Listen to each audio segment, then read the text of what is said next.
We're talking a little bit about how they're changing up locations and points of interest, starting with 4.0 and Pyro, probably to be brought back to Stanton at some point. But this is a deep dive into how locations are about to change in 4.0. So thank you for coming if you're here live. If you're not, it's still a good time. Thanks for watching. Hope you enjoy this. I haven't watched this yet, so I'm interested to hear what they say. But after we watch this, we are going to go back to one of the panels from CitizenCon and talk about some of the other things they added into how they're building out outposts, how they want to funnel people into combat, and like just sort of switch things up. It's an interesting talk, and I think it'll go well with this one. Let's get started, see what they have to say. Inside Star Citizen is many different things to many different people. But at the center of it all is our desire to educate about the very nature of game development itself. And in this week's part 2 of our 3-part experimentation and format, we lean into that aspect and explore some of the foundational philosophies that guide just one of the teams that are continuously working to iterate and improve on the persistent universe as it prepares to grow in this year's upcoming Alpha 4.0. Now, where last week we met the team, this week it's still how saying we this work. year. There's a big debate going on. Lots of comments.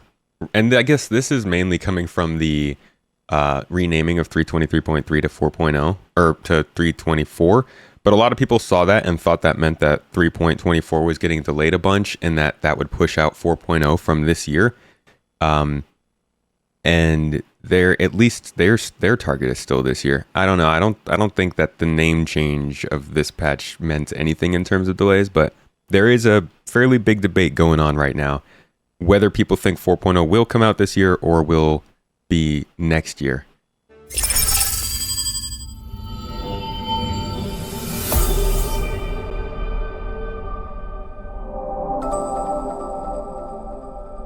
Nice bar.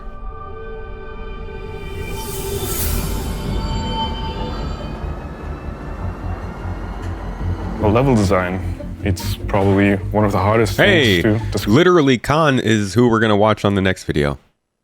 Turkish. Right in game development. We take gameplay elements and we take the environment and we just bring all that together.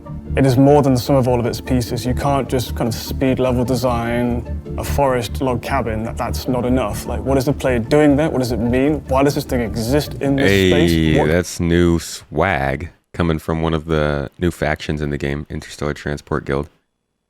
Nice suit, buddy. Can the player do as well?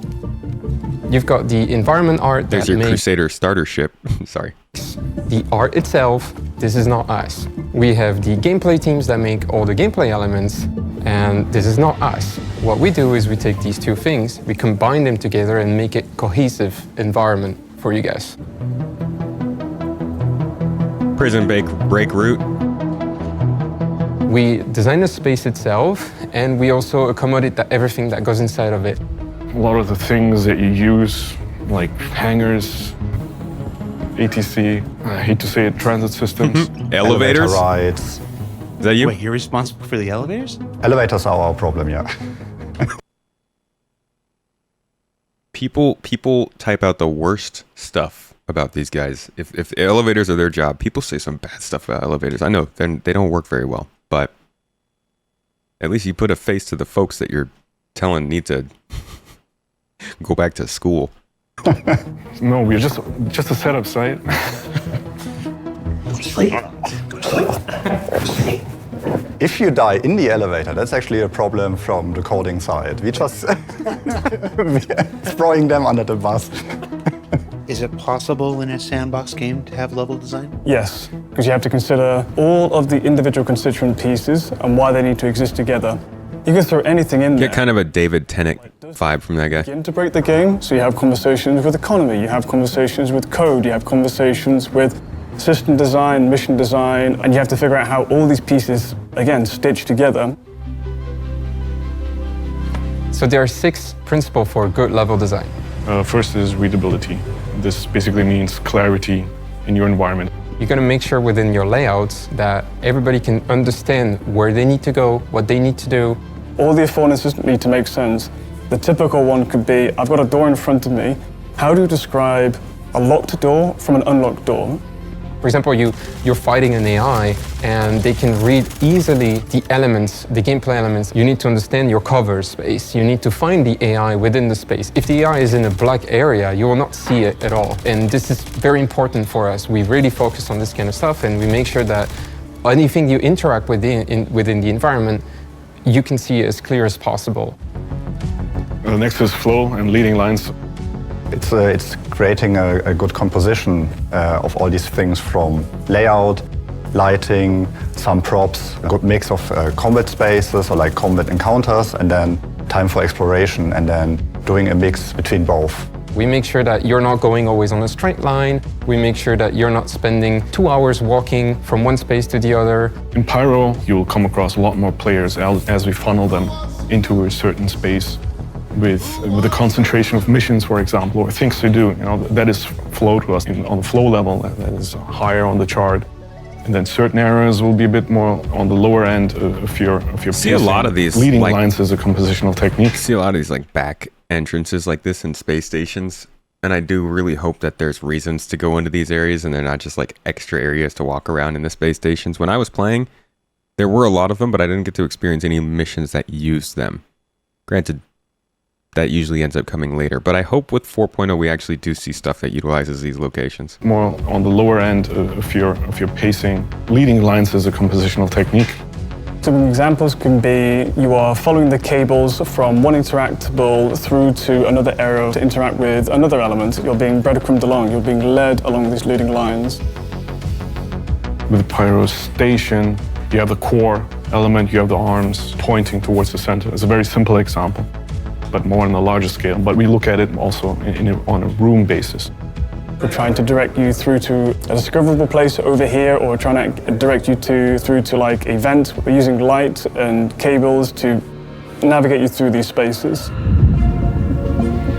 Third is options. We want to give you guys multiple options so you can complete your objective the way you want it. In context of our game is giving the player the opportunity to approach certain situations in different ways or get an idea of the situation in the first place. You have straightforward options, the combat route. You have a more sneaky option for players that don't like to engage in combat so much. Or you can also have like a puzzle route for players that like to do more interesting environment interactions.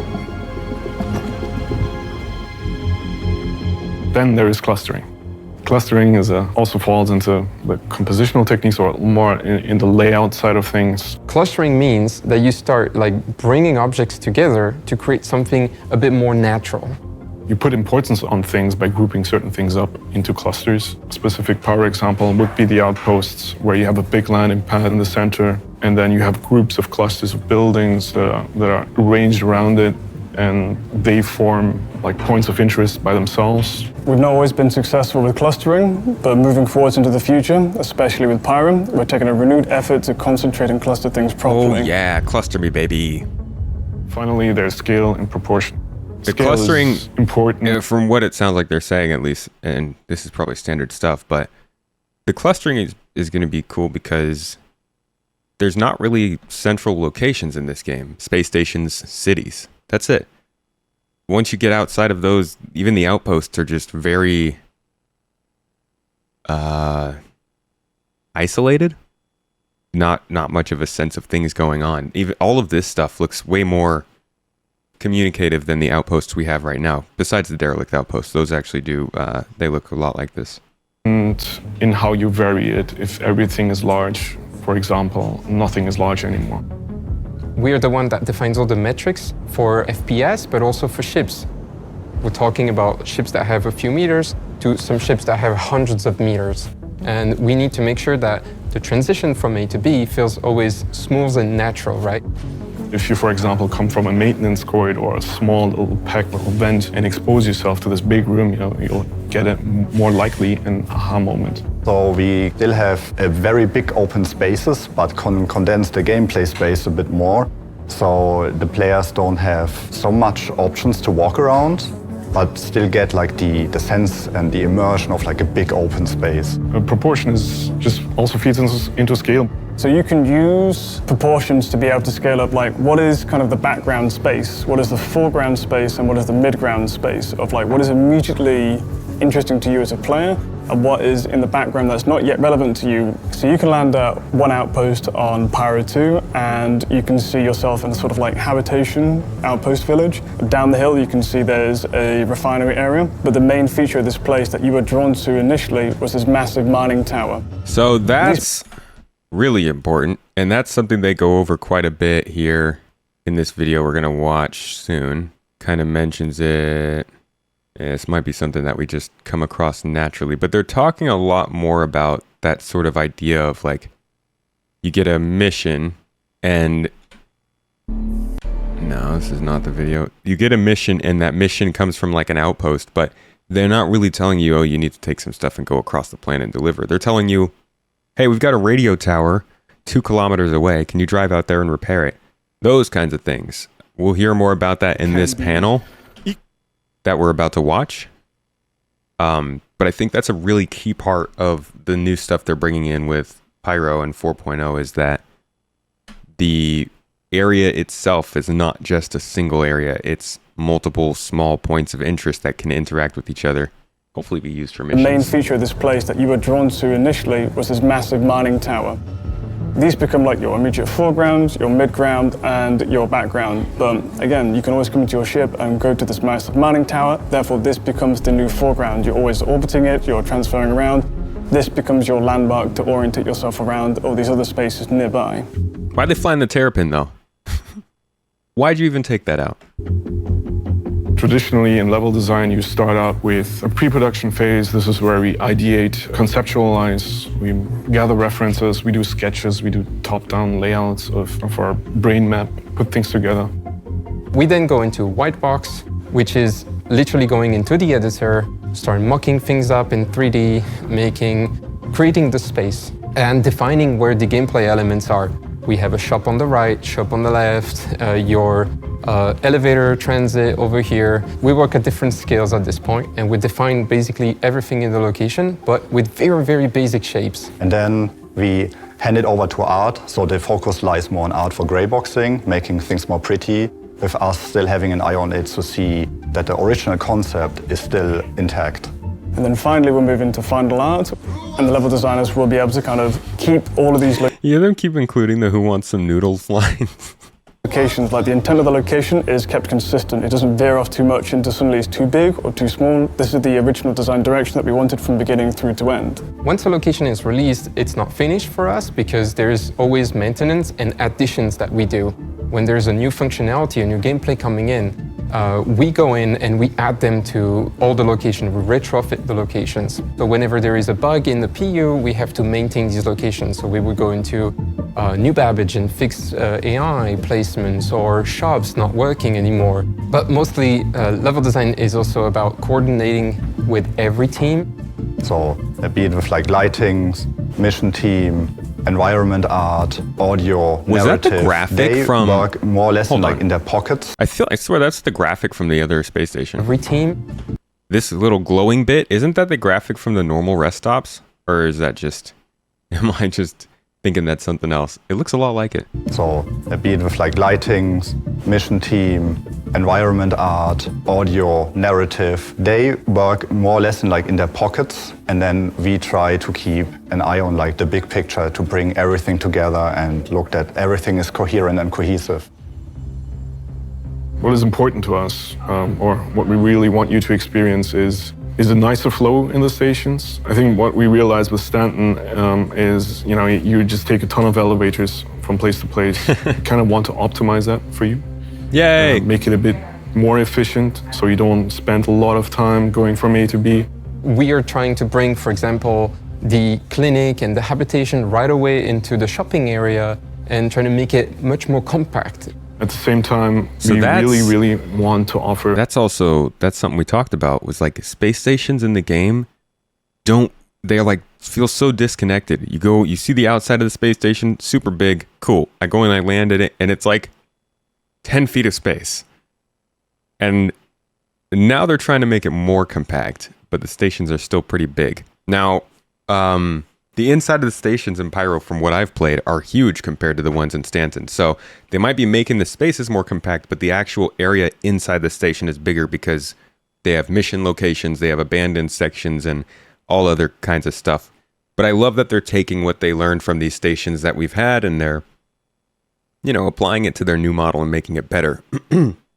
It's a bummer it took this long, but it feels kind of like the Star Map, where they knew that they had space stations they were going to make for a new update at some point, and then instead of going back and changing the Stanton ones midway through, they just created their new space stations, and they'll probably use this design philosophy to go back now to the Stanton ones and update it a little more easily.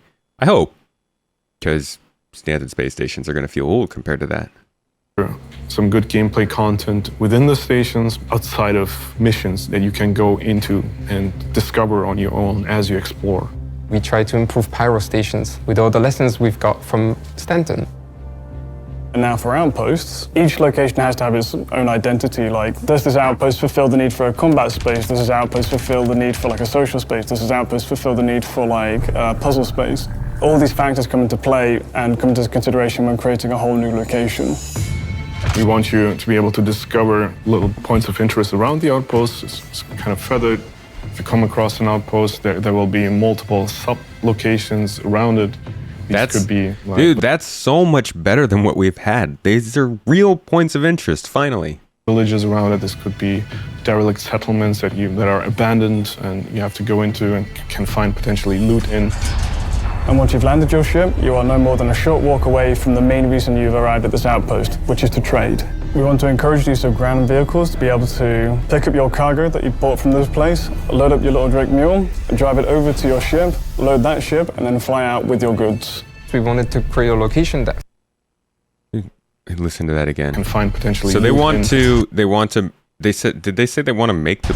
And once you've landed your ship, you are no more than a short walk away from the main reason you've arrived at this outpost, which is to trade. That's such a strange way to put it. Because he's like, you're a short walk away from where you're getting your cargo, but then they showed a video of a truck driving. Obviously, they're not talking as they watch the video, but it's an interesting piece of B-roll to put to that. The whole idea of needing to transport stuff from a pickup location to the landing pad you're on could be something that determines which outpost you want to go to. Like, maybe there's an outpost that you really like, but it takes forever to get the cargo, so you don't go, versus the one that's not as good, but like the cargo's right next to the landing pad. I'm guessing it'll all be standardized anyways, and pretty much a template that we come across everywhere, but this whole part of the cargo hauling loop that is now becoming a thing because of 324, the part that requires you to go get the cargo and bring it to your ship, it'll be interesting to see how the different outposts handle that. You are no more than a short walk away from the main reason you've arrived at this outpost, which is to trade. We want to encourage the use of ground vehicles to be able to pick up your cargo that you bought from this place, load up your little Drake mule, drive it over to your ship, load that ship, and then fly out with your goods. We wanted to create a location that felt real. So you had, the logistic is there. The AI created roads between the different points of interest within the outpost so that it feels logical for a player to walk in or to traverse. Pyro is always dangerous, so any social I would love if the AI could use those roads, please. space can turn into a combat scenario. So you need to be able to duck into cover at a moment's notice, even when you're doing nice, easy trade and socials. So we have to provide you with opportunities for cover and exciting FPS combat scenarios. There's a lot of things to consider for an open world game that on this scale. You have to account for multiple, situations and have players also be able to deal with all kinds of circumstances. So it is a complex undertaking. It's a challenging one, but this is what we want to account for in Pyro as much as we can. How about in Stanton, though? Like, I do like that they're talking about Pyro, but also talk a little bit about, the retroactive going back and updating Stanton, because Pyro's cool. Pyro's going to be a nice addition to the game, but a lot of us aren't going to spend most of our time in Pyro. It'll be something to go see for that first patch, maybe a couple patches after that to check out new missions and stuff. But one of the biggest things I'm looking forward to with Pyro coming in is all of the changes that they've realized they can make with Pyro that just come down to design and the philosophy of a star system that they can bring back to Stanton to kind of update that feeling too for the more lawful players. Have I made a video about what I think is going to be presented at CitizenCon this year? No, I usually make those the month before CitizenCon because there's so many different ways that could go right now. Good to see you in chat, by the way. Good vibes. Bringing in the good vibes. Level design matters or is important because we think of a very broad scale and try to craft and create a great experience for you as the player. Level design ends up being greater than the sum of all of its parts. I get to talk with all these different disciplines at CIG, but also get to kind of like hold the hand of the player and curate that all the way through. We focus on the player experience. We look at all the features that exist and we try to bring them up all together into a cohesive environment that feels really fun for the players. Do you always succeed? No, but it's not always like within our hands, but we always try our best to, within the framework we have, to create like the best possible experience for you guys. We have questions about the cargo decks. From our time in Stanton, and we love hearing all the feedback we get from you as players. We want to take that all on board and begin establishing ourselves forwards when we come into Pyro. What we really want to do also is balance out gameplay with the visuals. I mean, in the past, we've seen a lot of focus being spent on the visuals and less so on the content. This needs to switch around and find an even plane. And level design is just one way we're doing this in Pyro. We as level designers really want to make Pyro and Stanton in the future a great experience for the players. From a flow perspective, boring you less, making things more Yay, less boring. As you follow the gameplay loops that you want to follow, and offer you gameplay content that you can just discover on your own. All right, so now we need to hear these guys talk with the mission design team. Like, we're seeing so much good stuff when it comes to setting up the stage. What content's going to fill these places? So what did we learn this week? Well, we learned that level design is a discipline that brings many other aspects of game development together to form what we always hope is a cohesive and enjoyable experience for the player. That the philosophies and precepts that guide their decisions continue to evolve as they learn important lessons from the development of Stanton and, of course, apply it to Pyro. And that Pyro itself continues to inspire an experience that should be markedly different from the one we have today in Stanton. For Inside Star Citizen, I'm Jared Huckabee. Thanks for letting us share the people and process of game development with you, and we'll see you all here next week. Should. It should. It definitely should play different than Stanton. It's a question we're going to be asking quite a bit up until, I guess, maybe the next preview. Who knows? So that was a little look. This just came out yesterday, and that looks at the level design team and what they're talking about. But this what we're about to watch is, and it's not going to be we're not going to watch the whole panel. We'll watch some of this, and maybe we'll jump into a couple other things. But I don't have too much else planned for today besides this review. But this is going to go a little bit deeper into the actual details of how they're designing these places to feel different than what we've had before, and it's pretty interesting.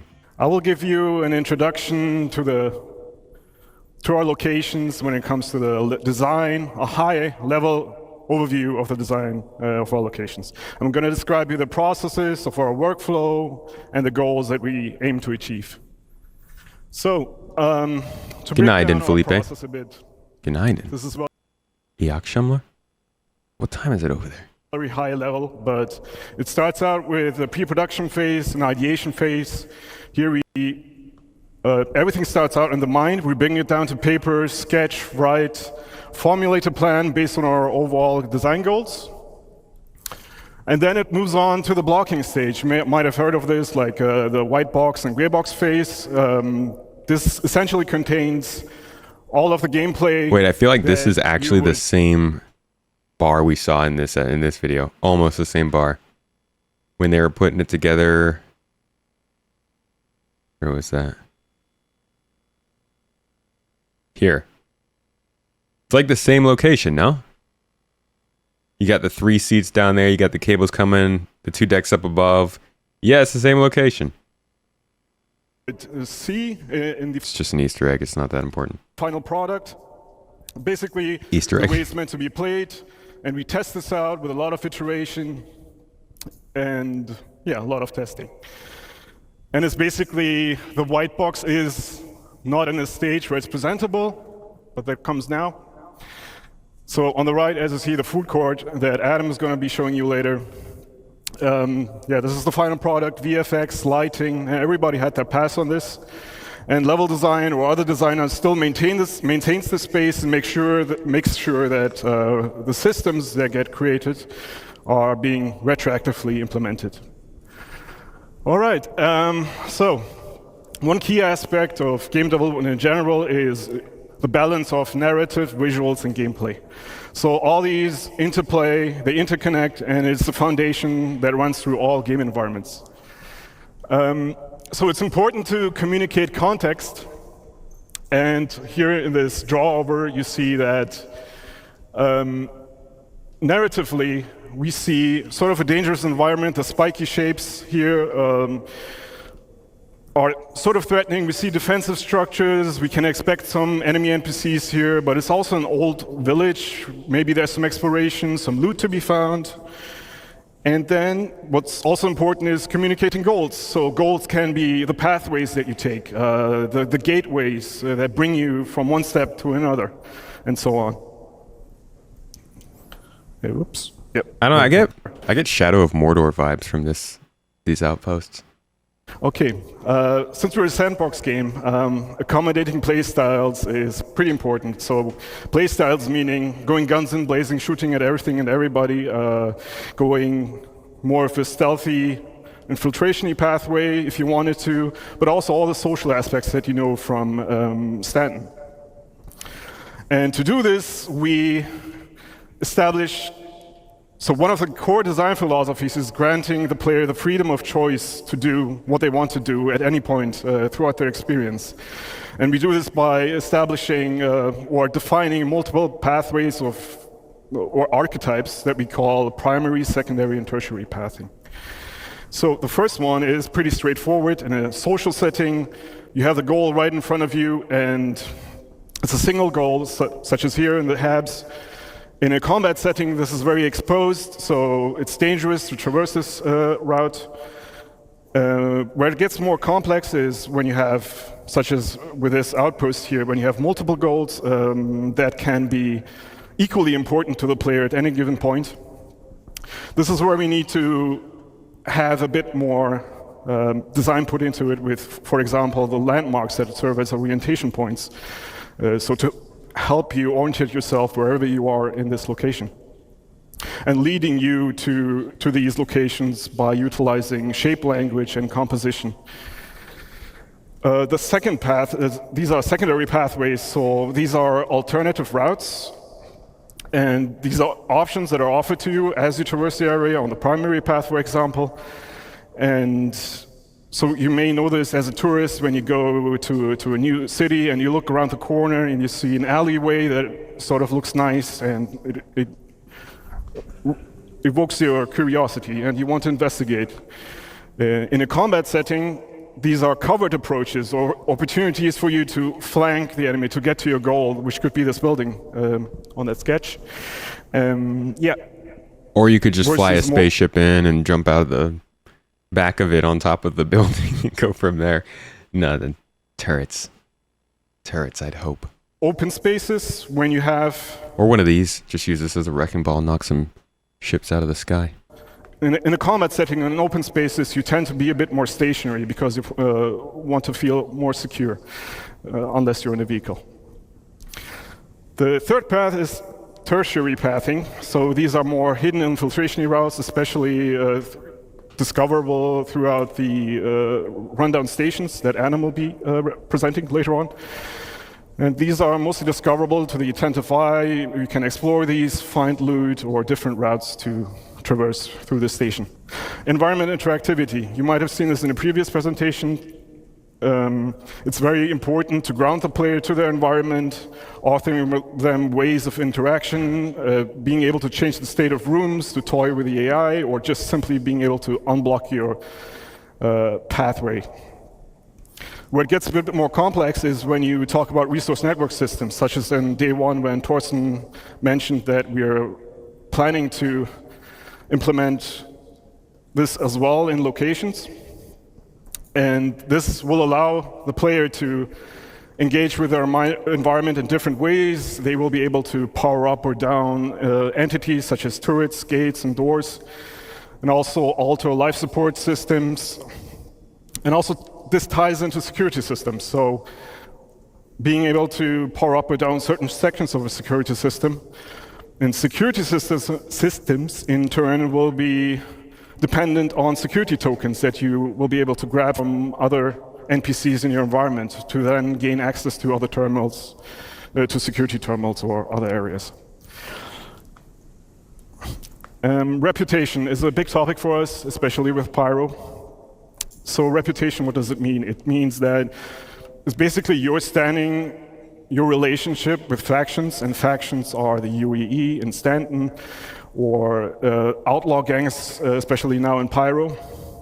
And this will define your play style within this environment. So it will define how you experience the location that you're in a more social context or in a more combative context. So we talk about reputation gates as well, especially in the later presentations. So in the case of the food court, in the rundown station, we have multiple floors. So the first floor is the gang floor, and that might require you to have a better relationship with the owner of this location, which then will give you unique mission givers that you can go to and accept a mission that are offering you missions themed after the faction or the owner of this location, but also give you access to unique gear, collectibles, ship weapons, and items. That's kind of like what we saw here. Somewhere here. Where was that? Here. This is probably an in-game reward that you get from running cargo hauling missions enough. You just get a jumpsuit from the trade guild. That's the kind of stuff that they've really started to bring in, or I guess emphasize and talk more about since CitizenCon last year, is things you can actually earn in the game. This has nothing to do with the level design, but I think that that's still a really important point because it makes a big difference to the game. I've seen these locations in the demo if you've played it. So to close this all off and move on to the other presentations, the glue behind all of our locations is the content. It is the reason why you go to these locations in the first place, and our main goal right now is to not have that divide between social and gameplay as much as we do in Stanton, but mix it up a little and make that dependent on the reputation that you have with the factions or the owners of these locations. And yeah, we're looking into more content. As you've seen listed there, there's a bunch of new stuff coming as well. With the later presentations, for example, with the logistics hubs in the second portion, we're also looking into raids. But yeah, that's it for me. I will pass it over to Eddie now. Hope you've enjoyed this. Take care. Bye. All right. So the next part's not going to be as much about design, but I do think it has some important bits because it talks about how they've expanded these locations. We are very used to single building outposts or like 2 or 3 buildings in an outpost that don't really have much function. And one of the things they've seemingly focused on a lot, as we've heard so far today, is that they're trying to build locations with multiple smaller locations within that do have some meaning to them. So this guy is going to explain a lot of how they're starting to do that with scale and what they're aiming to accomplish with that. So here is a little more talk about how these levels are being designed for Pyro. And we'll probably skip through this a little bit because I do want to get in and check out a distribution center with you guys. Course eventually, but that is the reason you're not going to see some of them in the builds today. I just wanted to get ahead of the comments a little bit there. So with that said, what am I going to be talking about? I'm really excited to show you that the heart of the hard work that the Sandbox One team have been doing to expand our new outpost locations. I'm going to start by going over how we've expanded the library and what that means we can now achieve with the new locations, and then how we achieve that variety from the library by categorizing our locations into both archetypes and themes, and what that means for you as a player. So, I don't know if you remember this, but at SitCon in 2021, We showed this new skin, this one. Three of modules look like at that. This is cool. It shows how much they... So you guys remember this demo, right? This was Life in the Verse, I believe. And it had a pretty cool demo here. We got to see a lot of the stuff that we started to see over the last couple of years. Cloud's still looking better here. God, the clouds look so good here. Very pretty looking. But as you go further in, you get to the base. One of the best sounding landings in Star Citizen. I don't know if the 400i already sounds like this, but I love the way this sounds, from the landing gear setting down to the way the engine winds down, all that. Listen to this. It's good stuff.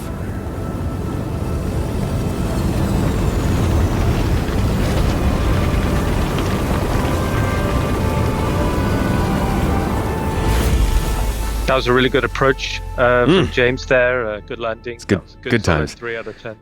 So this is the outpost that we got to see in 2021 when they first gave us a good look at the new sort of ideas they had for Pyro and the direction they wanted it to go in. Weathered, to fit into these climates. And it's solid. And, what we're seeing here is first boots on the ground. Abdi, welcome, buddy. Good to see you. Happy Friday to you.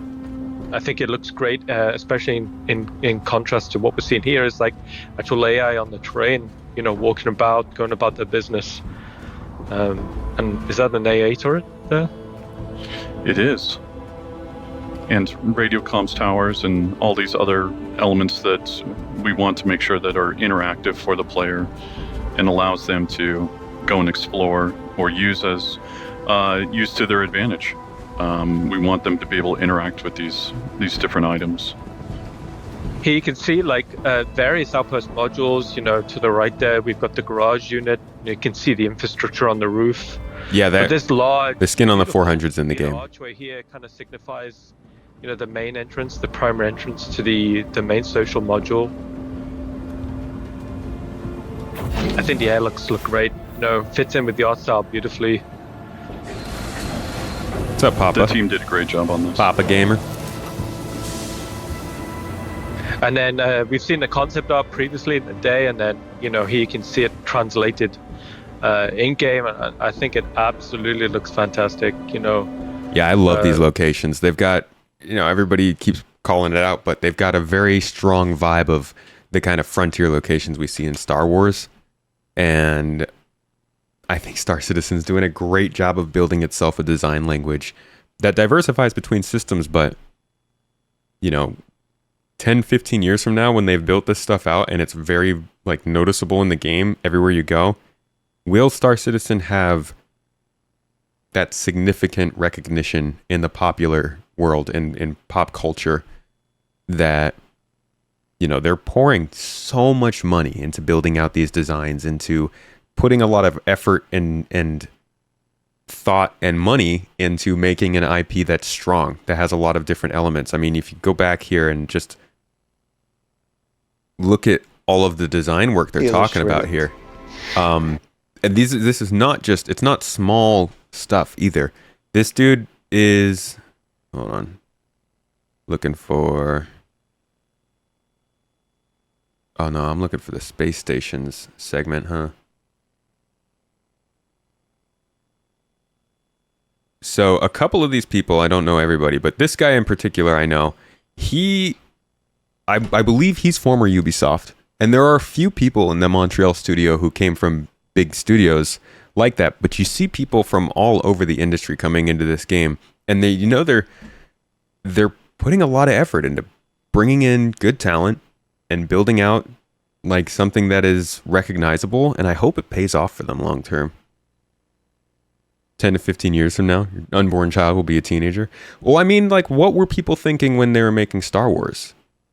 Or Lord of the Rings? Or any... I'm not trying to draw a comparison to that, but when you set out to make a big IP like this, you don't want it to disappear, This has to be something that people can still reference in 2 decades, or else what's the point?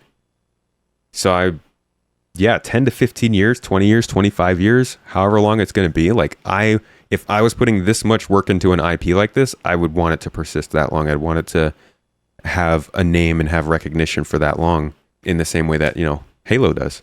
But yeah, that was the initial version of Pyro we saw.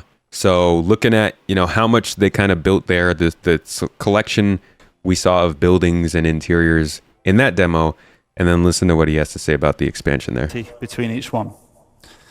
And this is what that library of modules looked like at that point.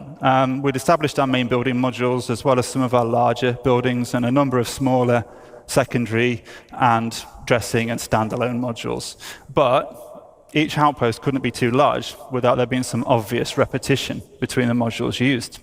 So let's have a look at that library today. So, bit of an expansion. In order to achieve that greater visual and design delta between each outpost and have them not feel like exact clones of one another, we've massively expanded our module library in terms of breadth and depth. And what about I wish they would show us. We go broad. I wish they would show us what the Stanton Outpost library looks like compared to this, because I bet you it is much smaller than this, and it's been around for like 8 years. They started doing Stanton stuff 8 years ago. And I think we'll already see more variety in Pyro with this kind of a set. Making more modules with different purposes. And we go deep by creating multiple thematic overlays for each of those modules as well. I'll go into what that means a little bit in a minute. But the challenge of a sandbox location like this, as you can see, it's not about building a single unique location. That can be quite straightforward, to be fair. It's about giving our artists and designers the building blocks, the affordance to build multiple locations that all feel somewhat different, even if they do share that same basic DNA. So it's about creating both the ingredients at the same time as the recipes, and making sure all of those flavors work in harmony with one another for both visuals and gameplay. So every individual part has to take into consideration all of those design philosophies. So every single module has to take into consideration. Using this expanded library, we've been able to increase the individual location size because there's less of that obvious repetition between buildings within any single location. And we can't really call some of these large locations outposts anymore. They become something more like settlements and imply a larger and more established community. Now, as a player, it will mean a lot more to explore and do at any single individual location with a localized and personal feeling mission types that might see you moving around a single settlement to complete objectives or doing short hop missions between clusters of settlements on a single planet. So you might head up to a ridge to repair some wind turbines. You could counter an outlaw attack from a neighboring outpost, or on the opposite side, you might be stealing or destroying vehicles for the criminal gang that you're working for. But in the art department, we always say, show, don't tell. So let's stop looking at slides. Man, I wonder how possible it's going to be to betray factions you work with. Like if factions give you missions that put you in an actual position to mess around with their valuables and like either mess up a base or ruin, I don't know, their flow. Can you sabotage a faction and does it make a difference? Because I would love to sign up to like be working with pirate gangs and stuff and then be able to get high in the ranks and then do something particular that you couldn't do if you weren't high in the ranks that like really hurts them. But I don't think they're going to build in the idea of like these factions actually having control or losing that control and stuff like that. Maybe they will, but I don't know. Would love to see it. Anyways, keep watching. I'll be right back. Let's have a look at some of the locations in game.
Nice. And so just for clarity, I didn't see any of that. I went to the bathroom. But you can kind of see in these locations that localization they've been talking about. And he mentioned it on this slide, localized mission content. We heard about it just in that ISC. And then you can see it here. There's like a base here, right? And then there's clearly a little path that you're supposed to drive down all the way down. And there's like another small base here you can barely see in the distance. This is such a monumental change to how this game's going to play. Because localized gameplay is... like one of the worst things about this game is doing some gameplay and then having to quantum travel 5 minutes to go do more gameplay. And one of the things that people talk about is like, this game doesn't respect your time. It makes you fly here and here and here and here to get gameplay instead of just letting you play the game. It's the answer to it.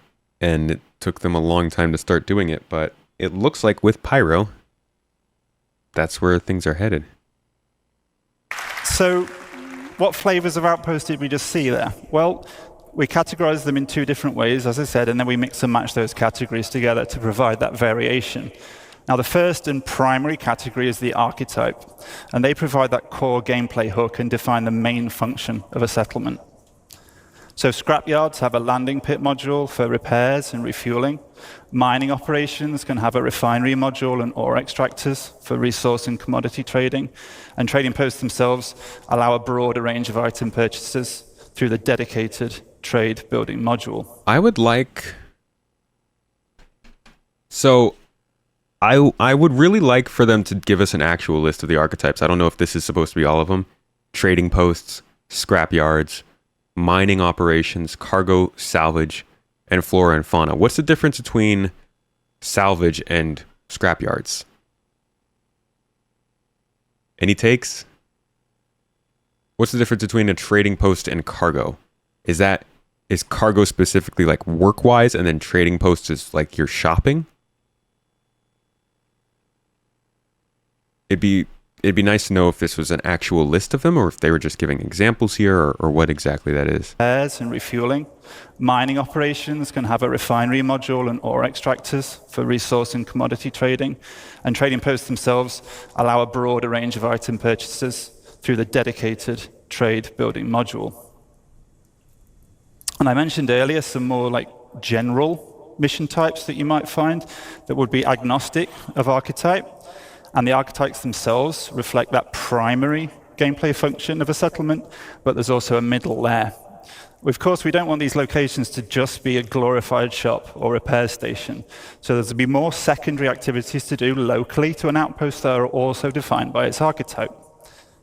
So you may find scrapyards can offer salvage-related gameplay and missions. Trading posts can also offer delivery missions or hauling and cargo gameplay, and farms can offer crops. Okay, so types, broader range of items. They literally said scrapyards can do cargo, or scrapyards can do salvage. Trading can do cargo. So that's two archetypes right there, plus mining, and then one more with flora and fauna. Is that the idea? Trading posts can also offer delivery missions or hauling and cargo gameplay, and farms can offer crops and fauna as resources for gathering or trading. So with archetypes as our primary category, in addition, we mix in a secondary category, and these are the thematic overlays. Now, at the moment, we have two main themes. Internally, we call these independent and outlaw. So themes offer additional variation on top of the archetypes to inform the look and feel of a location, not just visually, but which people you'll interact with there, how they'll respond to you based on your rep, what types of missions you'll have available to take on. So themes don't change the fundamental architecture of a space or the archetype of a location, but they do drastically alter the mood and feel, as well as altering the gameplay experience significantly. And again, let's take a look at the first of our themes, our independent theme. Did I catch SCL today? No, we've been doing this. Probably go over SCL tomorrow or on Monday.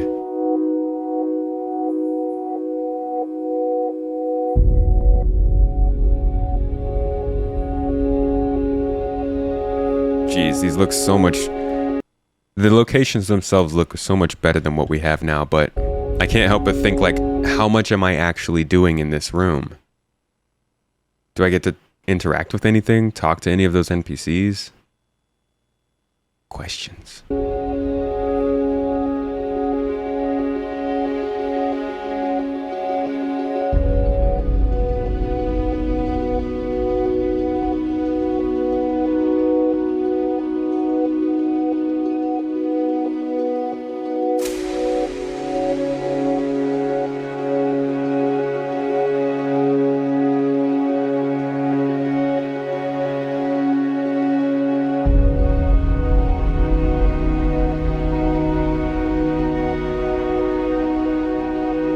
Farming.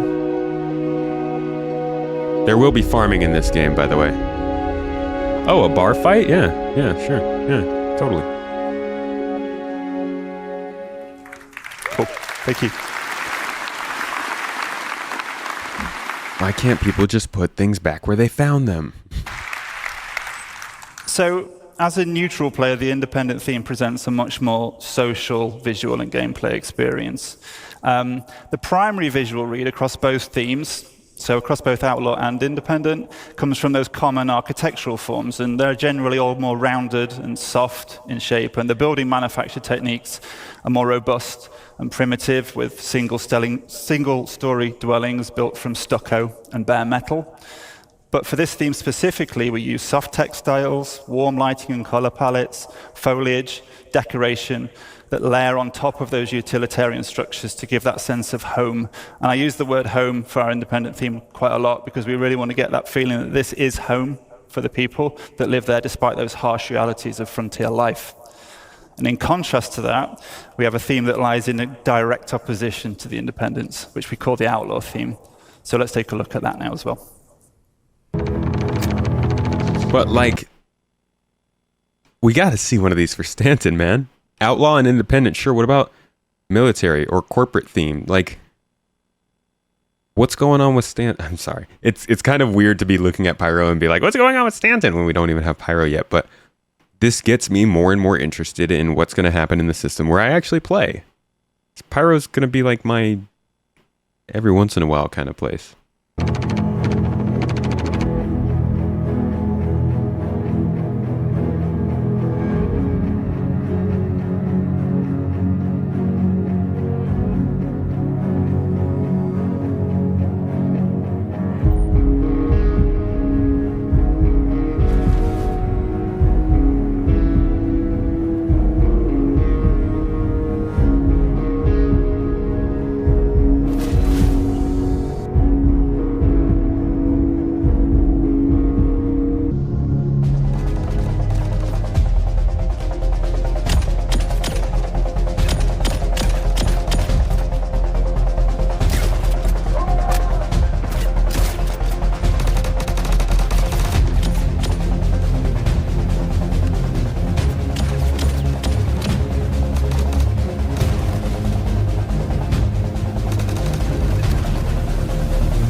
Wow. Dude, imagine these kinds of scenes with global illumination. Like, that looks so good.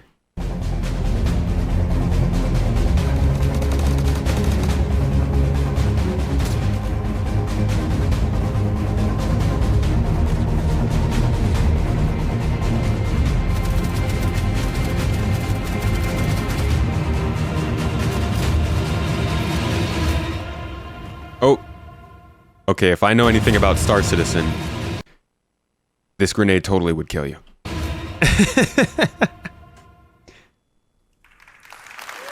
Astro is a goat. Heard I did VA work for him. Yeah, I did a little bit of voice for Pub last year, I think it was. Functional settlements being completely overrun by the various criminals. We talk all the time, we're good friends. The system. And visually, we have themes of a regressed and subverted civilization. So we layer on top of the architecture these spiked and aggressive forms, and we have evidence of a squalid living arrangements, and lighting comes from fires or poorly maintained fixtures. Some spaces are going to be recognizable as deformed versions of the independent theme, but some have been completely changed to more nefarious purposes. And while both themes employ all of the various alternative pathing and traversal considerations that Khan detailed just earlier, the outlaw spaces are weighted more towards combat. But just because these spaces are more dangerous and the experience can be more combative, that doesn't mean that the archetype of the outpost is lost. So if you as a player... so is this like a human refinery? Are there people in here? What's going on there? Again, Shadow of Mordor vibes, which is just the weirdest thing I would not expect to be drawing comparisons to in this game. Choose to be a criminal working up your rep with a headhunter gang, you'd be welcome at the trading posts and you'd be able to buy and sell items or take on missions. But you probably won't then be very welcome at the independent themed locations, and that's where you'd get your combat experiences. So while the outlaw theme looks very different, the functionality of those archetypes still remain. So I've talked about the kinds of outposts we've been hard at work on, and I hope you've enjoyed checking them out over the last 2 days in the Pyro demo. It's really made me very pleased to see people playing our content at last, so thank you for that. But where are we heading from here? Well, I hope it should be obvious that we're going to get these out for the first Pyro release. We still have some final optimization and polish passes to do across the whole library. And then we're also going to be expanding the amount of these locations throughout Pyro and beyond. And our tools allow us to do that very quickly now. And we've got the library as well to do it. And the new outposts are not limited to the Pyro system. They're completely system agnostic, so you can expect to see these outposts in other systems as well. Doesn't say Stanton, though. We're going to look to add more... I'm thinking we'll see these kinds of outposts in Nyx. ...ingredients, more of those modules to the library as well, to further expand the variety and depth you'll be able to see at these new locations. We want to encourage more on-foot gameplay within a smaller ecosystem of a planet to give that more localized and personal feeling experience. Our goal with these locations, as with many of the others we're going to hear about today, is to continue to work on the gameplay so that every location offers a rich playground to explore. And I guess I'd like to finish just by thanking everyone for listening today. It's really great to see you all. And I'm going to pass you over to Nick. Totally said we weren't going to watch that whole thing, and then we did. So this is really just looking at the new outposts. We already have those in Stanton. And this is looking at space stations, which I guess we can listen to this a little bit. I don't think I'm actually going to jump into the game. How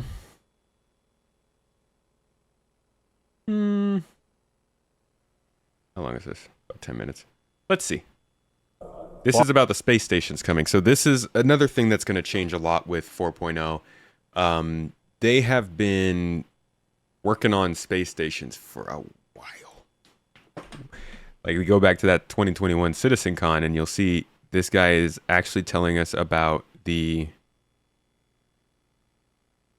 ideas behind how they developed them. Once I can find that. Getting there. Getting there.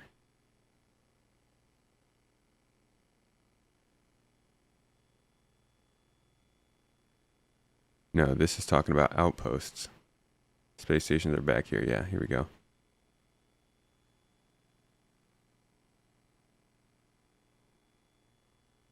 Like there before, but you'll be able to go and explore the different decks and be able to go in. So this is 3 years ago. This is when this was all mostly just concept art and a little bit of in-game art and work so far. Meet new people, meet the frontier lifestyle, enjoy it.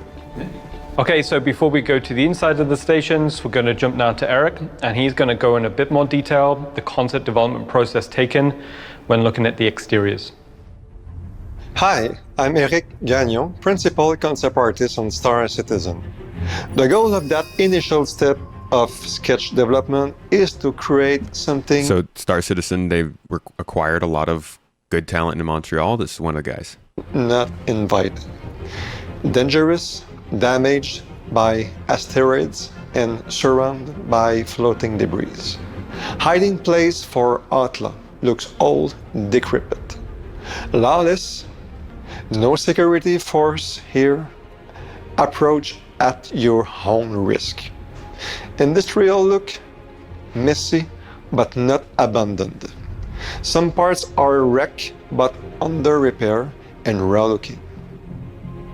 I like to use the black and white sketches to start. It allows us to go very quickly and focus on the shape only.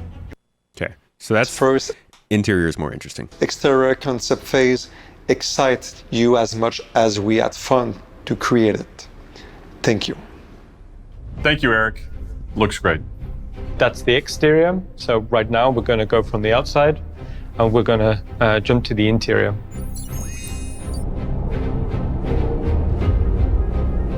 Before we really started exploring anything, one of the core concepts that was discussing as a group was the idea of power and the idea of heat. Now, we've got like this big interior layout of this, maybe this old mining station.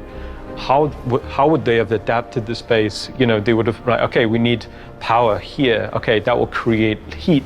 So we started thinking about, okay, where would the heat lamps be? And then where would light come from? So just the principal concept of power creating heat, creating light, that was pretty much the core of the start of the visual development process. And I love concept art. I don't know about all you. I love books with concept art in them. Just like looking through it, it's so nice to see how people imagine spaces. So when we started talking about it from a design side, we needed to make sure that we were covering certain... But I like gameplay more, just to be clear. Just basic needs for the player. Everything's bare bones. It could be that it used to be a clothing store, now it's a food shop, and so they've converted it. The gangs moved in. You know, it's not what it used to be, and but you see that old skeleton there. One of the things that definitely we've been talking about with Pyro that we didn't really get to see in Stanton is the idea of the gang presence. So, you know, that idea that they're the sort of local law in the area. So, you know, you might see gang members coming and shaking down some of these shopkeepers for protection money or rent, you know, type thing. Or even shaking down the player. Yeah, which would be very fun. not for me, but. So when we started to explore some of the side areas, there were other factors that we had to cover. Habitation, clinics, you know, players need a place to sleep, to log out, as well as players need a way to get themselves healed. And then we started taking the same treatment or similar treatment that we were doing with the main market area and started to take it into the hubs and how they were possibly repurposed, or the clinics and how those were possibly. Holston Coop, my man, how you doing? So, good to see you in chat, dude. Just make sure that everything felt cohesive in its raw, natural form. In the way that we have the station structured, we haven't let players go into like living quarters of where the people that lived at the station would be, or even into the lower decks where the power, where the gravity generators are. And this is where we're going to start introducing these areas, and it opens up new opportunities for the players to go explore and do new things. But it's also areas that the gang might want to protect. Yeah, it offers a lot of possibilities for mission content, you know, whether it's actually maybe working for the gang itself or other kind of little small things you could do inside there to really kind of, drive you deep into the bowels of this thing. Okay, so that's a little look at the insides of the stations, but now we'll jump to Christian, and Christian's going to take us on a little bit of a deeper dive into the concept development process of the inside of the stations. Right, so we were thinking about verticality. So this is like where they were back in 2021. Traverse all of those interesting areas that are, in the end, pretty ominous, right? So think about, there are some people just screwing off side panels on the wall, or Holston, you got a new job, dude. Screwing off, congratulations. You would see all of the maintenance areas behind it. So we'd see a lot of struts, a lot of. That sign back there is just like, get the f out. You would see all of the doesn't matter who you are, just get out. Behind it. So we'd see a lot of struts, a lot of working areas. There's cables hanging. So. Hey, Michael Stevens, I saw you put out a message in chat asking for some help. There are a couple answers in chat if you didn't get a chance to see them. Those were the very first sketches where we could see what those eventually could evolve into. And we also started then slowly with some loose 3D sketches. So getting everything into 3D. And it's pretty much evolved over time where we could talk to the environment guys, and we were asking for some of the current rest stops geo and some of the textures, and then getting them into 3D. And we were just changing up all of the props, all of the side panels, or all of the You can the tell. whole, You can tell this is the space station from Stanton.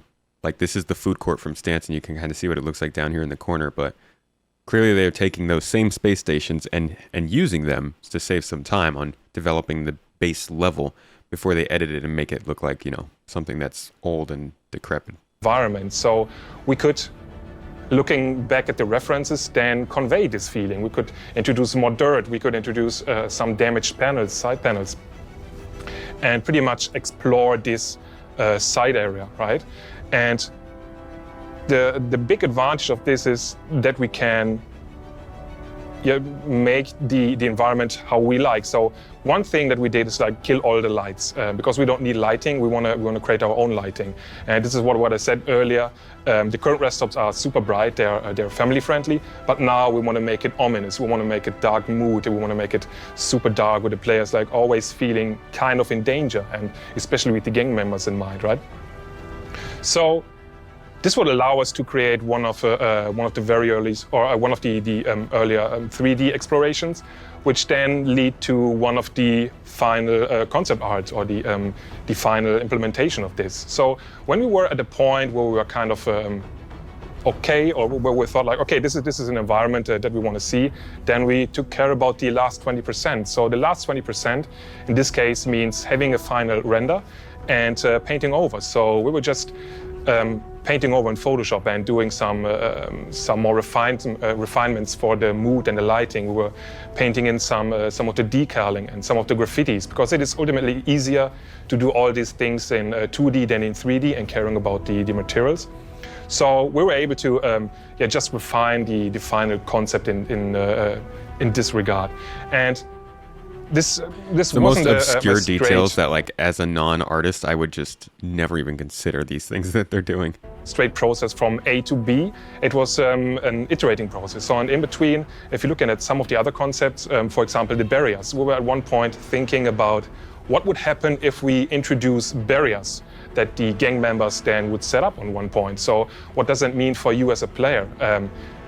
What is the player doing, or what is the player doing at this point? So will he encounter these gang members? Will he try to find a way around?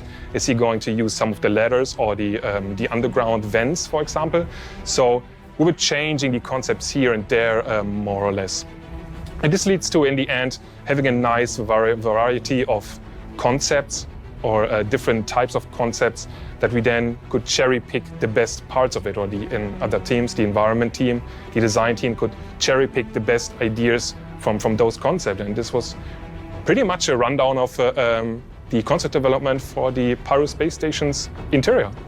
Thanks, Christiana. Cool. Okay, so this was a lot of conversation about space stations, just where they were 3 years ago.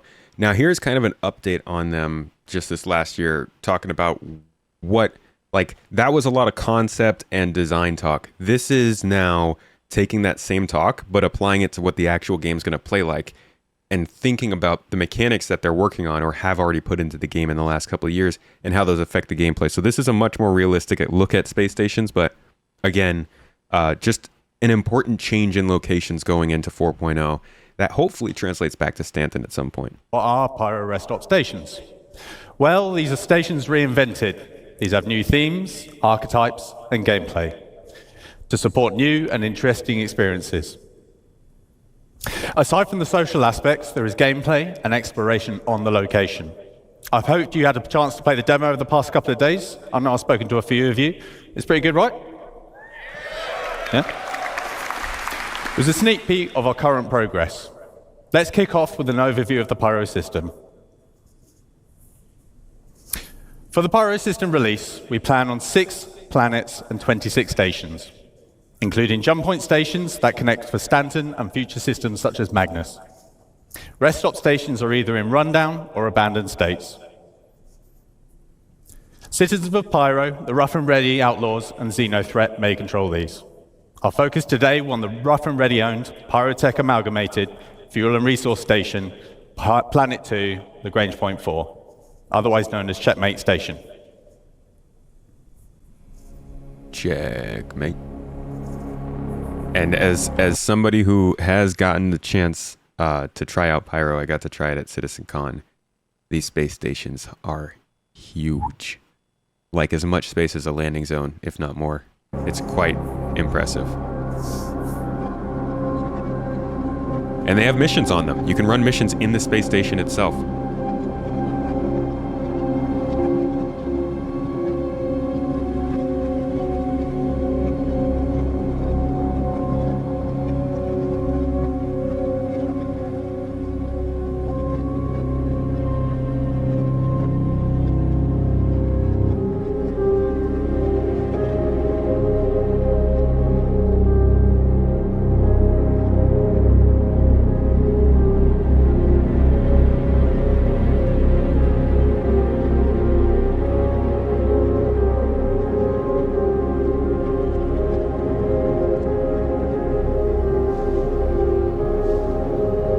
Here's like the interior fires that they were just talking about in that last panel.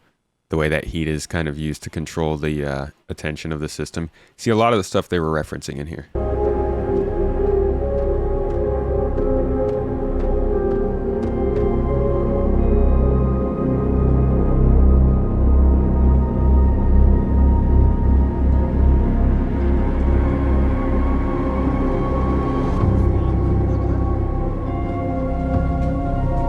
That same place that we keep seeing.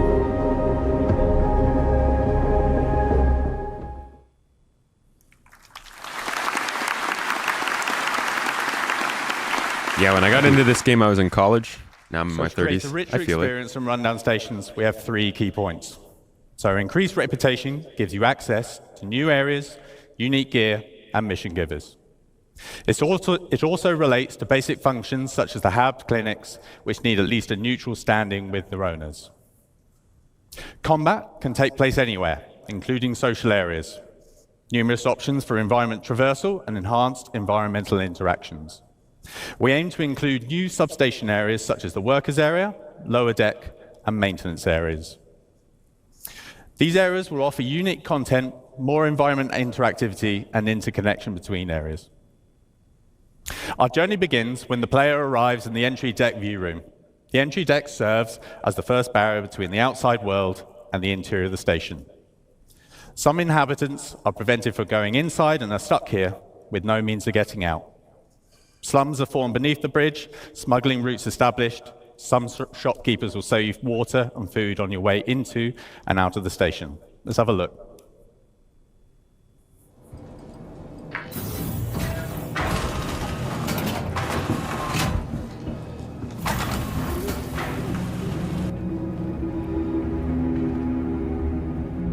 Who wants some noodles?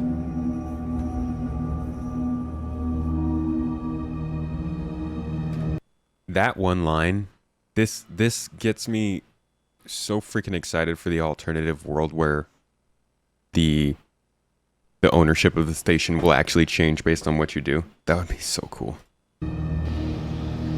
Although that is a thing in Ubisoft games.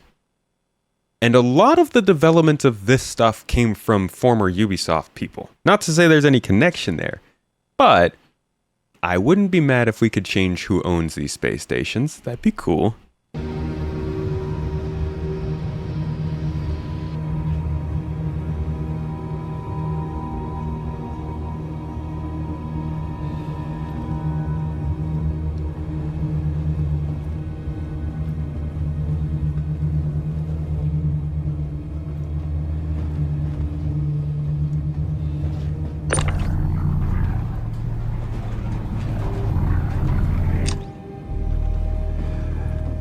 Love this song.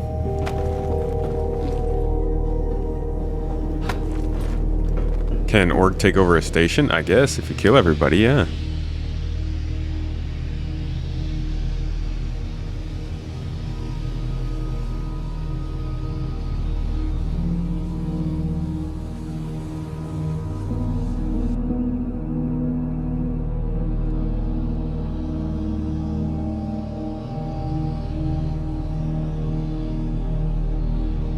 God, these stations have such a better feel on the interior. This looks more like the space stations we see from outside, you know?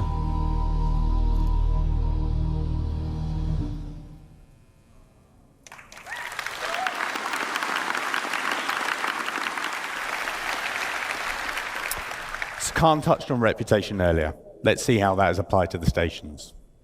So how does the reputation gate in the entry deck affect gameplay? What happens if we have good reputation? So if you had good reputation, you could go straight through. This is no fuss, and it's the quickest way to maneuver through the station. However, you've got to put the time and the effort in to get to this point. What happens if you neutral reputation? So you might be waved through, maybe you have to pay a bribe, and you don't want to pay, so you're going to have to find an alternate pathing. Or you're going to have to build up your reputation. If you have bad reputation, and for all you naughty ones out there, I know some of you exist, this applies to you. In short, you're going to have a tough time, but you have options. So stealth via other pathways might be one of those options. You build your reputation up from scratch, or you could probably fight. Let's focus on those alternate pathways. The modules in the station are broken up into several traversal areas. As with the other location archetypes, we define these spaces as secondary or tertiary routes, as opposed to the more official primary paths. Most modules are interconnected with vents and maintenance shafts. These reward the players with infiltration and exploration paths, as well as potential loot. So what alternative routes exist to access the station? We'll offer the opportunity to access the station through multiple... Oh, I don't even know if I could find you the source.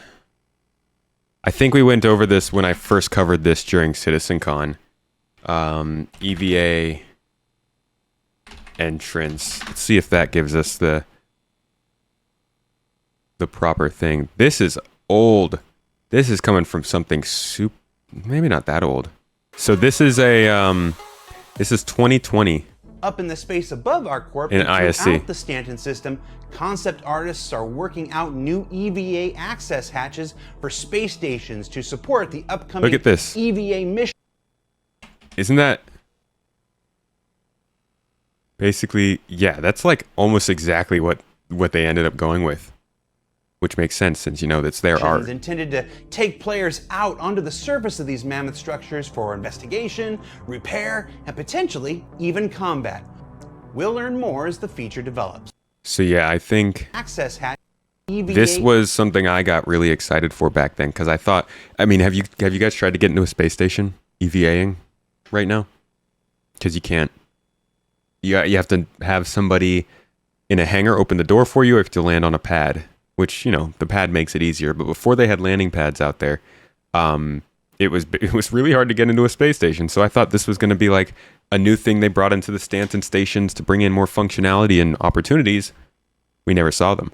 So it was cool to see them pop back up here. And this happens with so many different things. Just they were working on something, it disappeared, we kind of thought it was gone, and then boom, shows back up. EVA points on the exterior. It gives you the choice on how to tackle missions and reputation issues. Forgot PO so fast. I mean, PO was a nice exception, but besides that, the rest stop space stations, as far as I remember, didn't have ways to get in other than having somebody open the hangar for you until they started adding these pads. But maybe I'm mistaken. Maybe they always had pads. Defensive entries allow the player to circumvent the ATC loop completely. Smuggling. Your reputation with the owners would normally prevent you from going through more official ways. These server spaces that provide content aligned or against the owners of the station. The maintenance hatch access points are a new common sublocation to the stations. The stations are planned to house maintenance areas that increase the interconnection between all the different sub-areas of the station. See, they act as alternative pathways the player can take to traverse from the entrance area to the Galleria, for example. Now let's have a look at our main social space. There you go, Shifty. There's your maintenance level. Like these space stations make Stantons look like a play place because they actually have the considerations for all this kind of stuff. Entrance area to the Galleria, for example. Now let's have a look at our main social space. The market. A central location for the controlling faction, it houses all their nefarious activities. You can participate in their endeavors if you have the right rep. Let's have a look at some of those key features.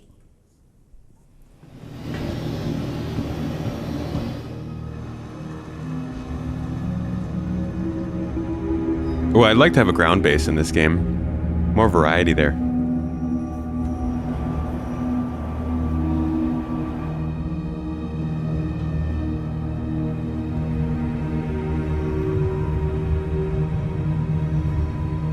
This is a super big one. Engineering missions on space stations, I think, will make up a lot of, like, maintenance missions. Will probably make up a lot of the interesting things we can do on there. What's up, Fierce Stare?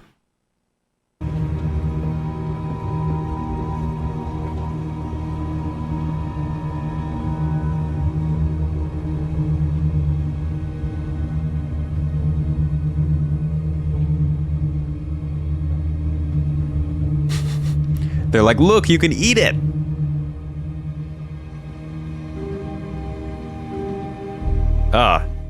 But first. Thank you.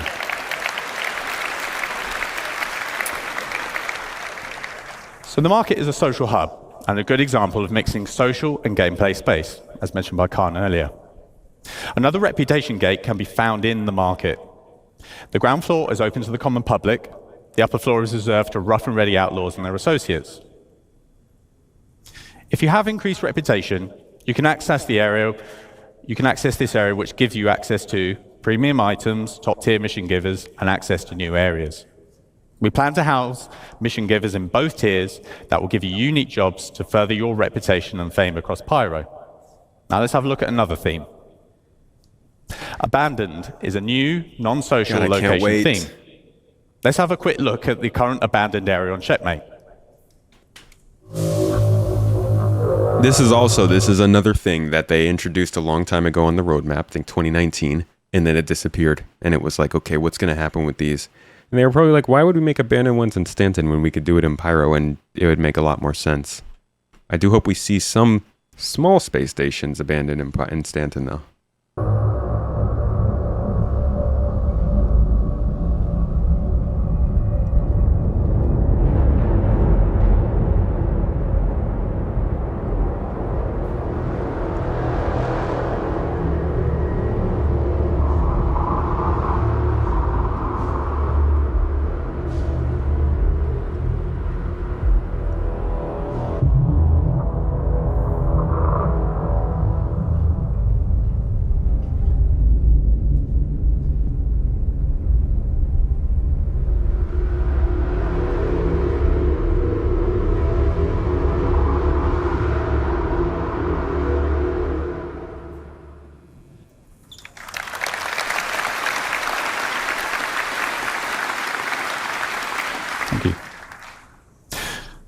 So we have entire abandoned stations as separate locations. On top of that, there are abandoned areas within the rundown stations, much like the ones you probably see in the demo. There will be around 15 of these around the Pyro system. These are accessible through airlocks and breaches or other means.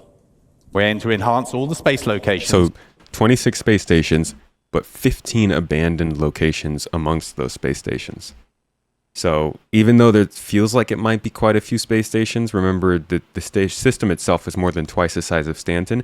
A lot of these space stations are owned by gangs that won't even help you, and a lot of them have abandoned sections that won't have much of a services benefit to you. With a lot more gameplay content. Loot runs, exploration, creatures, missions of various types with PvE. Oh, did he just say fucking creatures?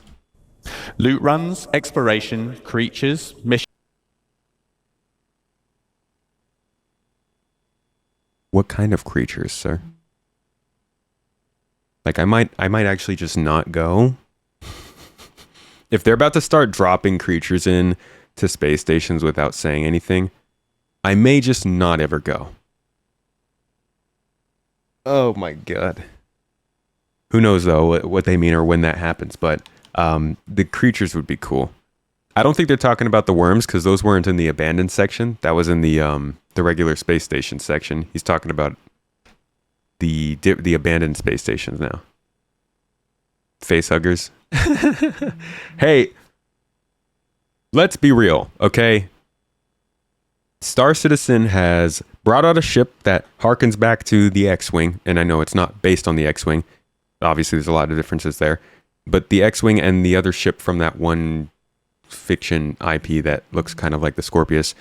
They've made the Reclaimer, which clearly takes a lot of inspiration from the Nostromo tugboat, because literally in the trailer they made for that thing, you can see the similar shots.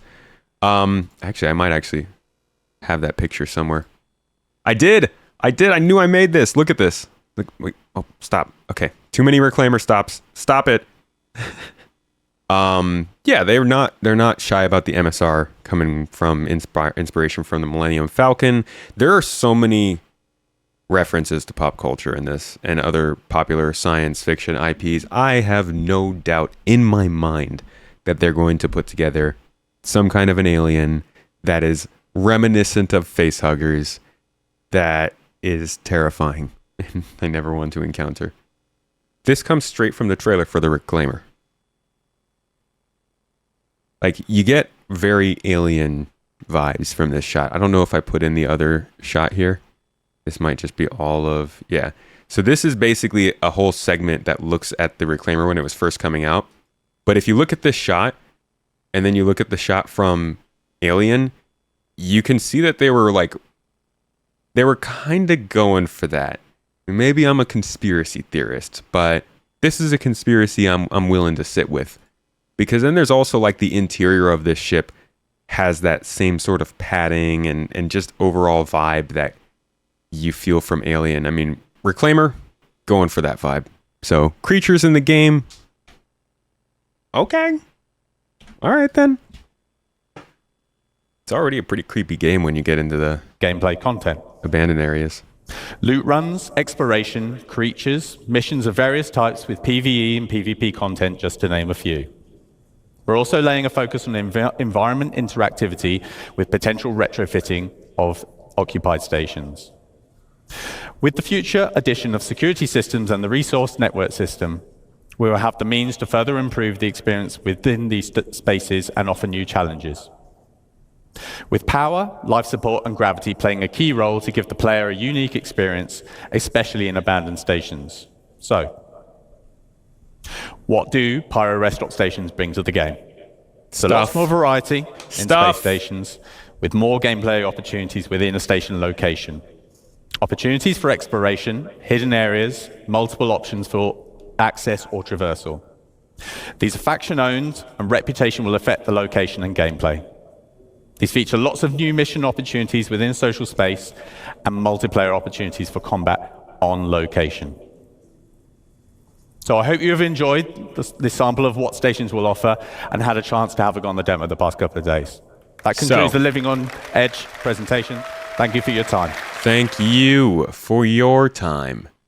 So that was Living on the Edge, which I think gives us a good expansion and idea of where level design and locations in the game are going with 4.0 and Pyro.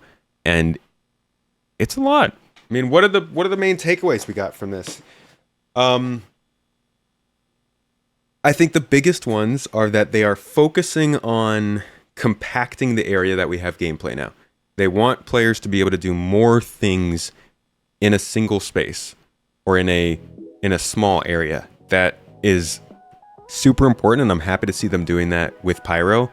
I thought this would be something that they might try to do by scaling up after they got a couple systems in. But to see the localized gameplay be such a heavy emphasis, I mean, almost every single thing that they presented during what we went over today, they talked about the idea of being able to run missions and interact with the environment in those places. So that's a big one. Another big one seems to be making sure that places make sense in terms of their themes, their archetype. In the monthly report, we saw that they're setting up economic producers, consumers, and transformers, which would be your shops, your mining outposts, your refineries, your factories. So they're starting to add more reason to different locations. And they're clustering locations a little bit, making them closer together even outside of just the localized gameplay for each of those places. Overall, it sounds like they're focusing on bringing more interesting things to do to points of interest than we've had before. That's for sure. Now we just need to know what Missions is doing with it. That's like a big part of this equation. We can have these amazing locales and areas, but if they're not giving us missions that actually give us varieties in gameplay. I don't want to jump in the game and be like, ooh, do I run a box to this place or do I shoot a person in this place? I want to be like, where do I want to go today and what will I find there? And it would be nice to have more missions in these more variety locations that give you a little bit of that feeling again.